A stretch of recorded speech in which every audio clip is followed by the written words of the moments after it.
Welcome back to my channel নিজে creation. আশা করি তোমরা সকলেই ভালো আছো, সুস্থ আছো, যে যেখানে থাকো ভালো থেকো। আর বড়োদেরকে প্রণাম আর ছোটোদেরকে অনেক অনেক ভালোবাসা দিয়ে আজকের ভিডিওটা এখান দিয়ে স্টার্ট করলাম। তো দেখো এখানে কিন্তু আমি ভয়েসটা দেওয়ার চেষ্টা করেছিলাম, তো দেখি ব্যাকগ্রাউন্ডটা দেখি যে এখানে আমাদের পাশেই কীর্তন হচ্ছে, সেটা তোমাদেরকে দেখাবো পরে। তো চলো কোথায় কীর্তন হচ্ছে সেটাও দেখিয়ে দেবো, না ওখানে যাবো না, ঘর দিয়েই দেখাবো। তো সেটাই তোমাদেরকে বলার জন্য আমি তোমাদের সামনেই এসেছিলাম যে এতদিন ধরে বাড়িতে ছিলাম না, আর আজকের থেকে তোমরা আবার আমার বাড়ির ভিডিওই পাবে।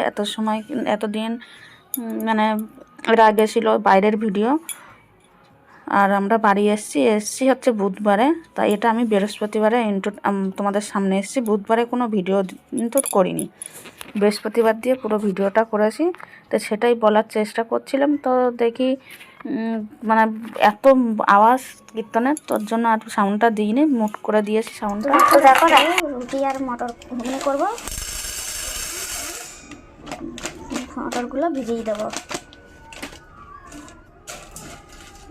দেখো এক একজনা ওইভাবে নিয়ে এসে ভিজিয়ে দেয়, বাসে না, দেখছো এইগুলো।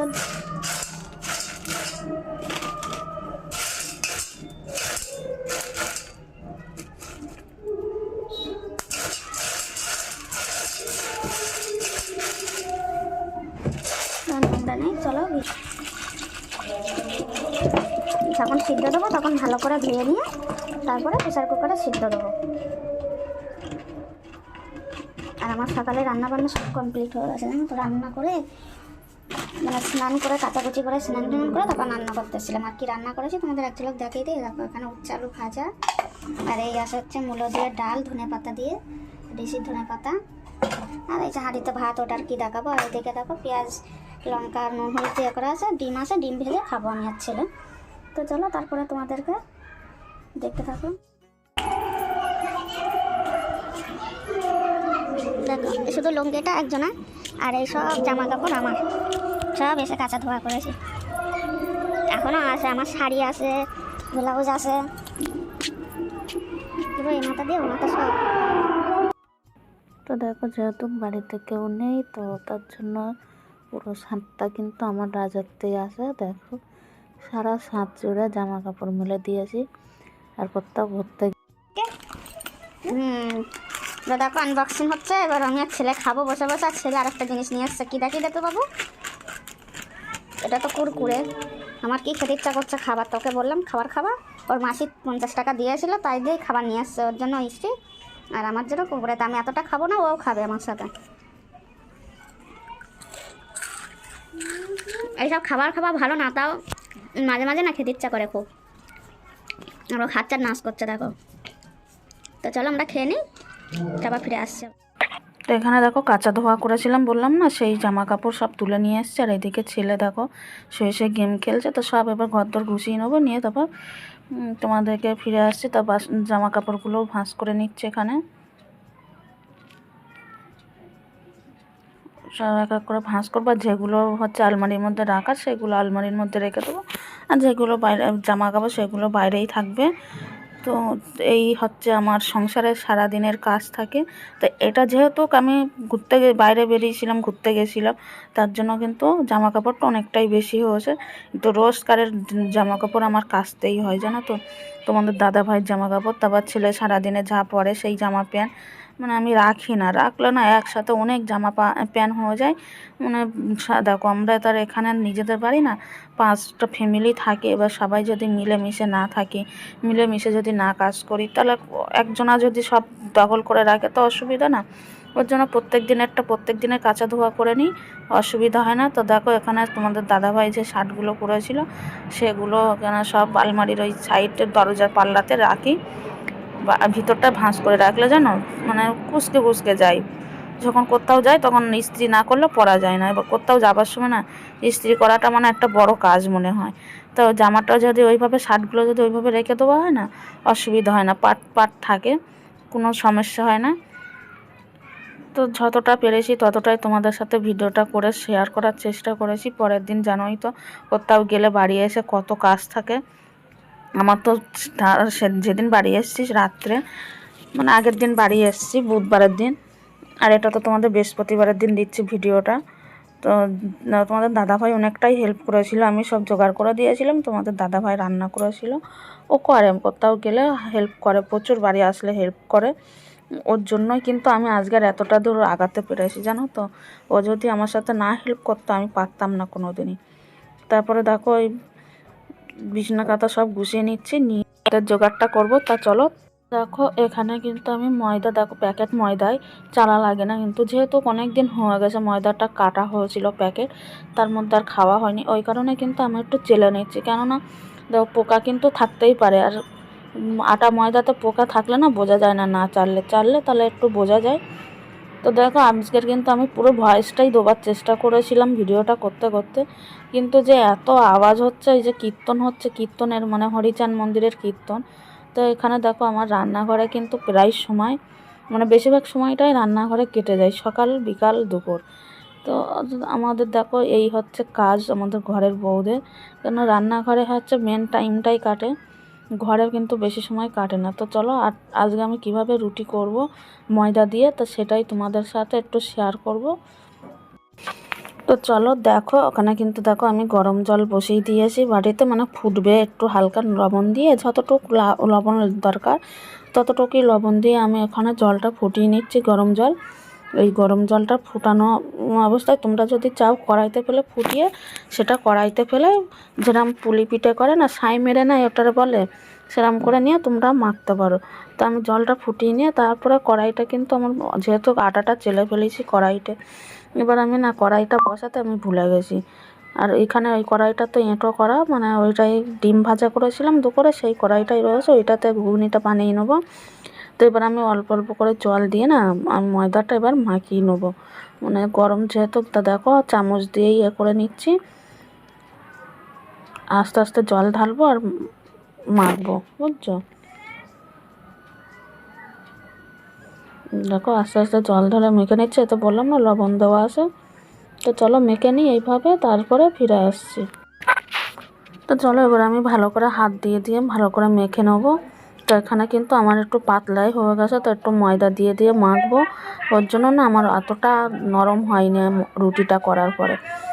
এবার মেখে আমি ওটা কিন্তু ঢেকে রেখে দিচ্ছি। আর এইদিকে এবার আমি কিন্তু মটরটা আগে থাকতে সিটি মেরে রেখেছিলাম, তো আমি মটরটা কিন্তু আগে থাকতে 2টো সিটি মেরে রেখেছিলাম, জানো তো। তারপরে একবার ঠান্ডা হয়ে যাওয়ার পরে তার মধ্যে ওর আলুগুলো দিয়ে, আর নুন, মানে সামান্য একটু নুন আর হলুদ, আগের থাকতে তো নুন দিয়েছিলাম মটর সিদ্ধ করার সময়, তারপরে কিন্তু হলুদ দিয়ে, তো আলু আর হলুদ দিয়ে আবার একটু প্রেসারে আরেকটা সিটি মেরে নেবো। তো এখানে দেখো আমি ঘুগনিটা করব বলে ওদিকে সিটি মারছে, আর এদিকে ঘুগনিটা করবো বলে এবার আমি মশলাগুলো সব কষিয়ে নেবো। তো এই দোকান দিয়ে ছেলেরা দিয়ে জিরে আনিয়েছিলাম, গোটা জিরে, সেটাই কোটোতে ঢেলে নিচ্ছি। আর এবার কিন্তু এদিকে আমি রান্নাটা বসিয়েও দেবো। তো এখানে আমি গোটা জিরে নিয়ে নিচ্ছি, আর নেব কি জানো তো, তেজপাতা নেব, শুকনো লঙ্কা নেব, তেজপাতা দেবো না। তো গোটা শুকনো লঙ্কা দিয়ে দেবো ফোড়নে, তার জন্য আমি এখান দিয়ে বার করে নিচ্ছি। তো চলো তারপরে রান্নাটা আমি শুরু করে দিই। তো দেখো তারপরে প্রেসার কুকারে কিন্তু সিটি পড়ে গেছে, আর এইবারে এইদিকে সিটি পড়তে থাক, আর আমি এদিকে রান্নাটা শুরু করবো। আমি কড়াইটা এইদিকে দিয়ে দেবো, দিয়ে ওই প্রেসার কুকারটা এইদিকে দিয়ে কড়াইটা ওইদিকে বসিয়ে দেবো। দিয়ে দেখো কড়াইতে এবার আমি তেল দিয়ে দিচ্ছি, তেলটা গরম হয়ে যাক, তারপরে এক এক করে সব মশলা ফোড়ন দিয়ে দেবো। তো এখানে দেখো তেলটা কিন্তু মোটামুটি গরম হয়ে গেছে, এবার ওই একটা শুকনো লঙ্কা আর জিরে একটু ফোড়ন দিয়ে দিলাম। আর এখানে সব কেটে নিয়েছিলাম, পেঁয়াজ কুচিয়ে রেখেছিলাম, সামান্য একটু রসুন, বেশি রসুন দেবো না, কেননা ঘুগনিতে রসুন না দিলেও চলে, তো আমি সামান্য একটুখানি দেবো। তো দেখো অল্প একটুই দিয়েছি। আর এখানে আমি 250 মটরের ঘুগনি বানাচ্ছি, বুঝছো। এখানে এবার দেখো আমি সব এক এক করে কিন্তু মশলা দিয়ে মশলাটা কষিয়ে নেবো। না আগে তো রসুন আর পেঁয়াজটা দিয়েই নিয়েছি, ওটা ভাজা ভাজা হয়ে গেলে দেখো এখানে এবার আমি একটু লবণও দিয়ে দিচ্ছি সামান্য, যেহেতু আগে ঘুগনিতে আলুতে লবণ দেওয়াই আছে, সামান্য একটু লবণ দিয়ে দেবো। আর কি দিচ্ছি বলো তো, সামান্য একটুখানি চিনি। এটা দিলে কী হয় জানো, মানে টেস্টটা না ব্যালেন্স করে নেয়, মানে ভালো লাগে খেতে। আর তারপরে আমি সব মশলাগুলো দিয়ে দিচ্ছি। এখানে দিয়েছিলাম জিরে বাটা, লঙ্কা বাটা, আদা বাটা। আর তো দেখো মশলাটা কিন্তু আমি ভালো করে এবার কষিয়ে নিচ্ছি যত সময় না তেল ছাড়বে। তো দেখো এখানে কিন্তু মোটামুটি তেল ছেড়ে দিয়েছে, আর এদিকে কিন্তু মটর ঠিকঠাকভাবে সিদ্ধ হয়ে গেছে। তো এবার আমি দেখো ঢেলে দিয়ে তারপরে ওটা একটু সময় ফুটতে দেবো। দিয়ে নামানোর আগে আগে ওটা কী দেখালাম বলো তো, ওটা হচ্ছে কাবলি ছোলার মশলা। তো দেখো আমার ঘুগনি কিন্তু পুরো কমপ্লিট হয়ে গেছে। কাবলি ছোলার মশলা দিয়ে নামিয়ে দিচ্ছে, আর কিছুই কিন্তু দিইনি। পরে শুধু এই কাবলি ছোলার মশলাটা দিয়ে নামিয়ে নেবো। আর ঘুগনিটা না জাস্ট ফাটাফাটি হয়েছিল ঝাড়ে বলে। তো তোমরা এইভাবে ট্রাই করবে, খুব ভালো লাগবে। তারপরে দেখো আমি কিন্তু বাইরে বাসন মাজতে গেছিলাম, তো মশাও লাগছিল। কি করব দেখো, এতগুলো বাসন যদি আমি রেখে দিই তাহলে পরের দিন কত না বাসন হবে বলো তোমরা। তার জন্য কিন্তু বাসনগুলো মাজতে গেছিলাম। আর আমার না এই কাজ করতে হতে না আমি চাদর সোয়েটার কিছুই পরে থাকতে পারি না। ওর জন্য দেখো আমি খালি নাইটি পরা অবস্থায় আমি বাসনগুলো মেজে নিয়ে এসেছি। তো তারপরে দেখো এটা আমি পালং শাক কেটে রাখছি, আর এই পালং শাকটা আমি মেজদি জোর করে দিয়ে দিয়েছে, জানো তো আমি নেবো না, জোর করে দিয়ে দিয়েছে। তো পালং শাকটা কেটে নিচ্ছে, এটা পরের দিন সকালে রান্না করব।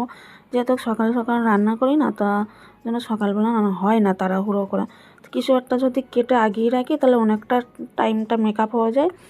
তো তার জন্য কেটে রাখছি। আর তারপরে তোমাদের দাদাভাই দেখো বাজার দিয়ে বাড়ি আসার সময় বাজার দিয়ে একবার মাছ নিয়ে আসে। তো আমিও এদিকে ময়দা মাখছি আর বেলবো, তার মধ্যে তোমাদের দাদাভাই চলে আসবে মাছ নিয়ে। তো আমি বেলে দেবো, আর তোমাদের দাদাভাই ভাজতে থাকবে ওইদিকে, আর আমি মাছগুলো নিয়ে তারপরে কাটতে থাকবো। কাটতে বলতে কি, রুই মাছটা এক ধোয়া দিয়ে রাখবো, ফ্রিজে তো ওইভাবে রাখা যায় না, ওর জন্য এক ধোয়া দিয়ে রাখবো রেখে। আর চিংড়ি মাছটা যতটা পালং শাকে দেওয়ার ততটাই আমি ছাড়িয়ে রাখবো ধুয়ে। চিংড়ি মাছগুলো সব ধুয়ে নেবো, বাইরে দিয়ে ভালো করে ধুয়ে নিয়ে আসবো। তো এই যে দেখতেই পাচ্ছ, বলছিলাম যে বাজার দিয়ে মাছ নিয়ে আসবে। তো এখানে রুই মাছ নিয়ে আসছে, আর নিয়ে আসছে 500 চিংড়ি মাছ। তো অতটা চিংড়ি মাছ তো এখন কাটা সম্ভব না, তো বাইরে দিয়ে ধুয়ে নিয়ে আসে। তারপরে দেখো যতটা লাগবে, আমি বললাম না পালং শাকের জন্য, পালং শাকে দেওয়ার জন্য, তো যতটা লাগবে ততটাই নিয়ে আসি। আর নিয়ে এবার আমি ফ্রিজে এগুলো সব ঢুকিয়ে দেবো। আর এদিকে দেখো তারপরে আমার রুটি ঘুগনি সব হয়ে গেছে। আর তোমাদের দাদাভাই লাস্টে 2টো পরোটা ভেজেছিল। তো এবার এই বাসনগুলো সব নামিয়ে রেখে এবার আমি গ্যাসটা ভালো করে মুছে নিয়ে তারপরে ছেলেকে খেতে দিয়ে দেবো। ওকে দিয়ে তারপরে দেখো আমি তোমাদেরকে বলেছিলাম না যে আমাদের এখানে কীর্তন হচ্ছে, সেই কীর্তনের এটা দেখাবো। তো তোমাদের দেখাবো। তো চলো এখানে ছেলেকে আগে খেতে দিয়ে দিই। আর এদিকে ছেলেকেও খেতে দিয়ে দিচ্ছে, আর ওইদিকে ওই পাশের ঘরে দিয়ে দেবো বলে তো ভাবছি। তো আমার ছেলে এত তাড়াহুড়ো লেগে গেছে, বলে আমাকে আগে খেতে দাও, তারপর মাসিদের ঘরে দিয়ে এসো। তা ওকে আগে খেতে দিয়ে তারপরে কিন্তু আবার ওর মাসিদের ঘরের জন্য আবার তুলবো। তুলতে তুলতে ওকে খেতে দিয়েছি, বুঝছো। আর ও আগে একটু ঘুগনিটা টেস্ট করেছিল, তো টেস্ট করে বলে মা খেতে হেভি হয়েছে, কিন্তু ঝাল হয়ে গেছে। ওটা কোনো ব্যাপার না, রুটির সাথে একটু ঝাল ঝাল হলে ভালোই লাগে। তোমাদের কেমন লাগে জানিও কমেন্ট করে। আর আমাদের কিন্তু ঝাল ঝাল একটু রুটির সাথে খেতে ভালোই লাগে। তারপরে দেখো এটা পাশের ঘরে দিয়ে আসবো 4টে রুটি দিয়ে। এই যে দেখো কীর্তন বলছিলাম না, দেখো আমাদের ঘর দিয়ে কিন্তু জানলা দিয়ে আমি ভিডিওটা করছি। তো তোমাদের ভিডিওটা আজকে কেমন লাগলো জানিও কমেন্ট করে, আর লাইক কমেন্ট শেয়ার করতে ভুলো না। তো আজকের এইটুকু। তো তোমাদের সাথে দেখা হচ্ছে নেক্সট নতুন একটা ভিডিওর সাথে। তো টাটা বাই বাই, সবাই ভালো থেকো, সুস্থ থেকো।